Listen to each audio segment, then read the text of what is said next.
गुर्दों का मसला है, मेरी प्रोटीन यूरिन के साथ डिस्चार्ज होती है, उसकी वजह से मेरा क्रिएटिनाइन जो है वो बढ़ रहा है। मैं अक्सर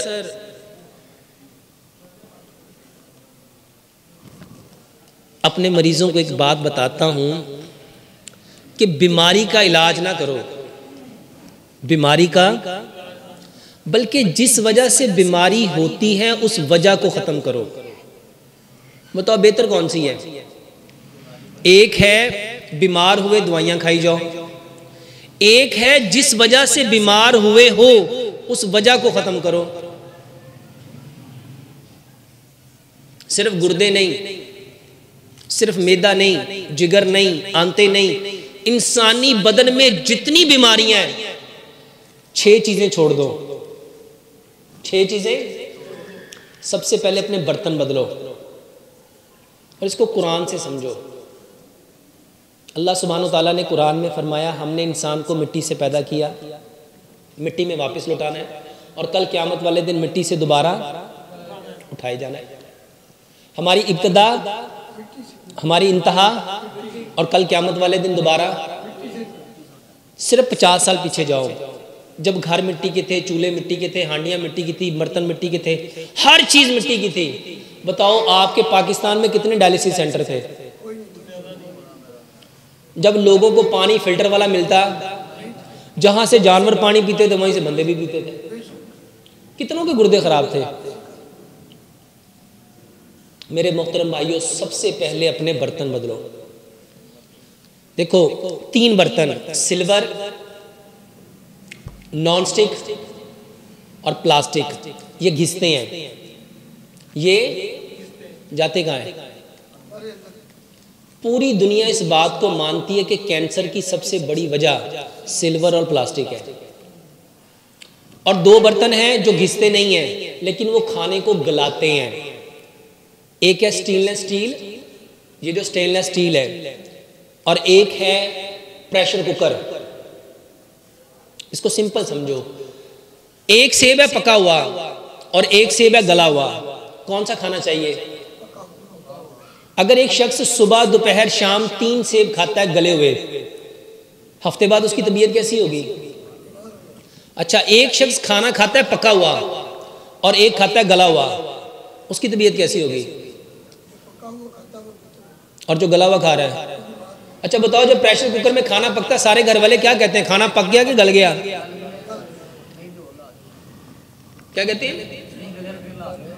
मेरे मोहतरम भाइयों, मिट्टी में, तांबे में, पीतल में, कांसी में खाना पकता है धीरे धीरे धीरे धीरे, और सिल्वर में, स्टील में, नॉनस्टिक में, टेफलॉन में, प्रेशर कुकर में खाना गलता है।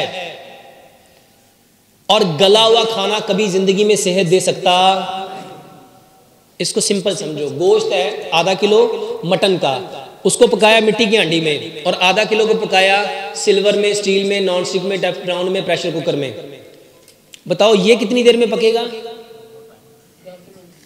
और जो प्रेशर कुकर में पका, ठीक है। अब मेरे मोहतरम भाइयों, ये जो हांडी में पका है ना, ये धीरे धीरे उसको अंदर तक पकाएगा, और ये वाला पकाएगा नहीं, इसके अंदर 2 चीजें पैदा होंगी, एक स्टीम और एक प्रेशर।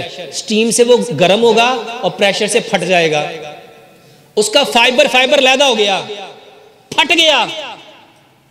अब वो फटा हुआ जो गल गया आपके मैदे में जाके, सच बताओ जो उसने इंग्रेडिएंट देने एक्चुअल में प्रोटीन, फैट, क्या वो देगा? वो तो खुल गया। अब क्या होगा? इस खाने के लिए जिगर वैसे ही बाइल देगा, लेकिन जो जितनी मर्जी बाइल देता रहे, जितनी मर्जी सक्रीशन आ जाए, सारे गैस्ट्रिक जूस आ जाए, उसको वो डाइजेस्ट कर सकता? इसको एक तरीके से समझो, अल्लाह सुब्हानो ताला ने जब जिगर को बनाया ना, जब मैदे को बनाया, तो अल्लाह ताला ने इसको सारी इंस्ट्रक्शन देके भेजा था। क्या इंस्ट्रक्शन देके भेजा था?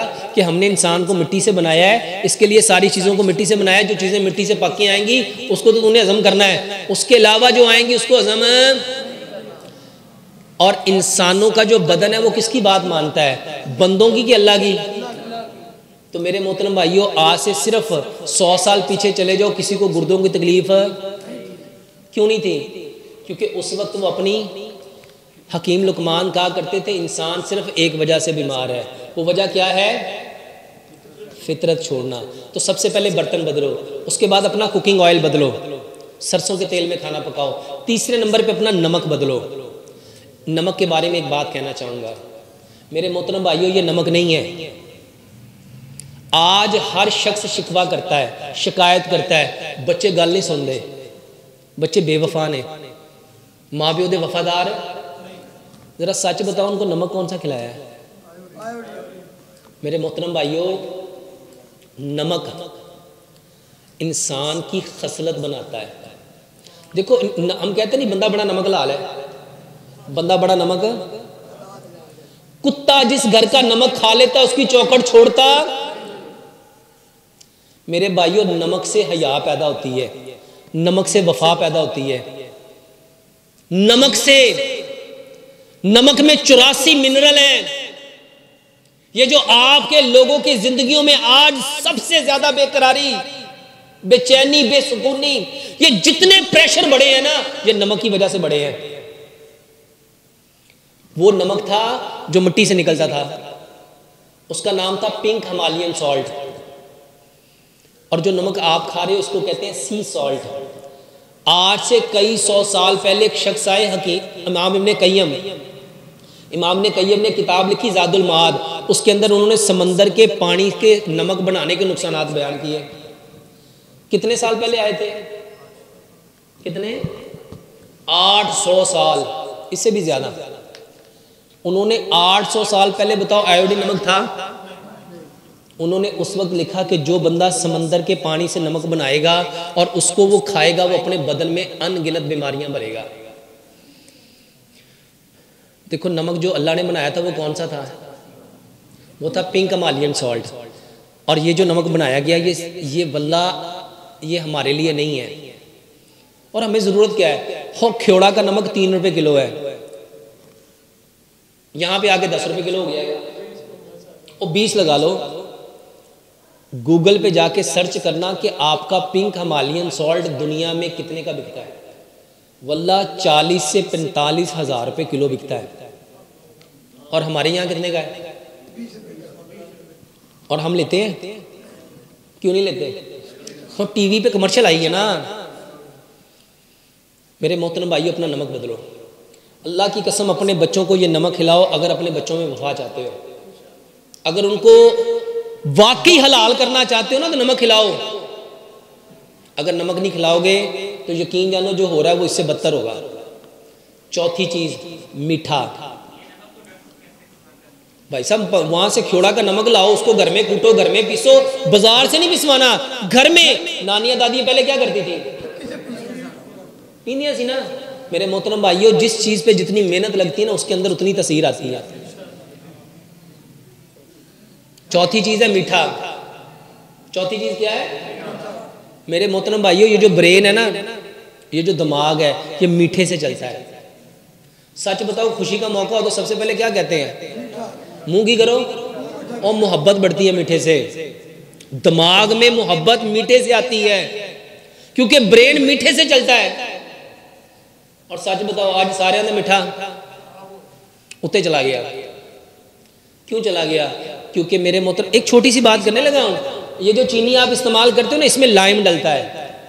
लाइम किसको कहते हैं? चूने को। किसको? ये चूना, ये जो रंग करते हो आप लोग, ये रंग नहीं, सॉरी, कली। सच बताओ, कली अगर हाथ पे लग जाए तो हाथ का क्या हाल होता है? पक्की बात है। तो बताओ, जिस चीनी में चूना होगा वो जब आपके मैदे में जाएगा, मैदा कटेगा कि नहीं कटेगा? आज हर शख्स को पेप्टिक अल्सर है, अल्सरेटिव कोलाइटिस है, फेस्यूला है, हेमोराइड है, पाइल्स है, IBS है, इरिटेशन बाउल सिंड्रोम है। सबब क्या है? चीनी। अच्छा सच बताओ, जिसको पेप्टिक अल्सर हुआ वो चीनी छोड़ता है? वो किस पे लग जाता है? वो कहता है मेप्राजोल ही खाना है, ओमेगा ही खाना है, राइसिक ही खाना है, मैंने तो गैविस्कोन ही लेना है, मैंने तो जेलोसिल ही लेनी है, मैंने तो सोडामिड ही लेना है, मैंने तो ट्राइसिल ही लेना है। सारी जिंदगी म्यूकेन पे लगा रहेगा, ओमेगा पे लगा रहेगा, लेकिन जिसकी वजह से मैदा फट रहा है उसको छोड़ेगा? चीनी छोड़ दो, वल्लाह इन चीजों की जरूरत नहीं पड़ेगी। पांचवी चीज आटा। मेरे मोहतरम भाइयों कभी गौर करो, आटा वो लेना था जिसमें सूजी होती, जिसमें चोकर होता, जिसमें फाइबर होता। मेरे मोहतरम भाइयों आटा वो लेना जिसमें उसके पूरे इंग्रेडिएंट हैं। बदकिस्मती से हमारे यहां वो चक्कियां जो लोहे वाली हैं, वो चक्कियां जो चाइना वाली हैं, वो चक्कियां जो ब्लेटों वाली हैं, जो पतरियों वाली हैं, कभी जाके ना चक्की से जब आटा निकल रहा उसके नीचे हाथ रखो, हाथ को क्या होगा? सिर्फ गर्म होगा कि जल जाएगा? मेरे मोहतरम भाइयों वो हाथ की स्किन जला देता है। मैंने तजर्बा किया है, आप भी करके देखो। सोचो जो आपकी स्किन को जला दे वो उस आटे के अंदर जो नेचुरल इंग्रेडिएंट है उसको छोड़ेगा? आप आटा नहीं खा रहे, आप सड़ा हुआ भूस खा रहे हो, जला हुआ भूस खा रहे हो। और प्यारे पैगंबर जनाबे मोहम्मद सल्लल्लाहु अलैहि वसल्लम ने हमेशा बगैर छने हुए आटे की रोटी खाई है। पहले सच बताओ, हमारे घर में वो होती थी ना? अब होती हैं? अच्छा, आटा भी वही है, गंदम भी वही है, जमीन भी वही है, चक्कियां भी वही हैं, तो वो छाननियां कहां चली गई? क्योंकि चक्कियों ने, पहले चक्कियां थी पत्थर वाली और अब चक्कियां कौन सी आ गई? मेरे मोहतरम भाइयों पत्थर की चक्की में आटा ठंडा रहता है, उसमें चोकर भी होता है, उसमें सूजी भी होती है, उसमें मैदा भी होता है, उसमें फाइबर भी होता है, उसमें वो सारी ग़िज़ाइयत होती है जो बंदे को चाहिए। तो अपना आटा पत्थर की चक्की का खाओ। आखिरी बात, पानी। पानी मेरे मोहतरम भाइयों, पानी वो पीना था जो मिट्टी से निकलता है, और हमें सबक मिल गया ना ना पानी तो गंदा हो गया। आपका वासा का सेवरेज का पानी मिल गया, वो तो गंदा हो गया। यकीन जानो वल्लाह बाखुदा हमारे घर में आज भी वासा का ही पानी पिया जाता है। मेरे मोहतरम भाइयों कॉमन सेंस इस्तेमाल करो। जो फिल्टर है ना वो आपके पानी के सारे मिनरल्स फिल्टर कर देता है। वो पानी जो आप पीते हो वो मिनरल लेस है, वो पानी मिनरल लेस है। मैं आपको एक फिल्टर बताता हूं। कॉटन का कपड़ा लो, 2 फुट कॉटन का, उसको 2-2 फुट इंच पे ना फोल्ड कर लो, फिर उसको डबल कर लो, कितने फोल्ड हो जाएंगे? पूरी दुनिया में सबसे बेहतरीन फिल्टर होता है कॉटन का। बताओ हमारी नानियां दादियां अपने नलकों के ऊपर क्या चढ़ा के रखती थी? यही चढ़ाती थी। इसको पहले पानी को छान लो, फिर उस पानी को उबाल लो, उसको मिट्टी के हांडी में डाल दो, मिट्टी के घड़े में डाल दो, मिट्टी के बर्तन में डाल दो। मेरे मोहतरम भाइयों मिट्टी दुनिया की सबसे बेहतरीन पानी को फिल्टर करने की मशीन है। ये पानी का पीएच भी बदल देगी, पानी का टीडीएस भी बदल देगी। नहीं यकीन तो आप पीएच स्ट्रिप ले आओ और टीडीएस मीटर ले आओ और चेक करो कि क्या वाकई जो पानी मिट्टी में रखा था उसका टीडीएस, उसका पीएच लेवल 7.3 के करीब करीब आता है कि नहीं आता, और उसका टीडीएस जो हमने मिट्टी में रखने से पहले किया था और जो बाद में किया था, क्या उसमें डिफरेंस आता है कि नहीं आता। मेरे मोहतरम भाइयों जो 6 चीज़ें अपनी ठीक कर लो। ये जिसने भाई ने पूछा गुर्दों का मसला, सिर्फ गुर्दों का मसला नहीं, आपके बदन में जितनी तकलीफें हैं उसका बेहतरीन इलाज है। और इसके साथ क्रिएटिनाइन को ठीक करने के लिए कलवंजी और मेथी दाने का पानी पियो।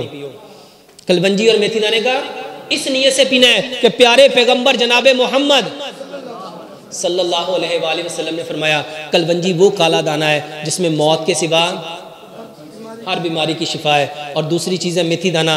रवायत में आता है अगर लोगों को पता चल जाए इस मेथी दाने के कितने फ़ायदे हैं, लोग इसको सोने के बस खरीदें। 100 ग्राम कलवंजी लो, 100 ग्राम मेथी दाना लो, दोनों को मिक्स कर लो। रात को 4 गिलास पानी लो, इसमें 3 बड़े चम्मच उसके डाल दो, उसमें थोड़ा सा लेमन मिलाओ, अच्छी तरह उसको उबाल लो। इतना उबालो 4 गिलास 3 गिलास रह जाए। 1 गिलास सुबह नाश्ते से पहले, एक दोपहर खाने से पहले, एक शाम खाने से पहले। हल्का सा इसको गर्म करो, छानो और खाने से आधा घंटा पहले ये पानी पियो और देखो आपका क्रिएटिनाइन लेवल में आता है कि नहीं आता।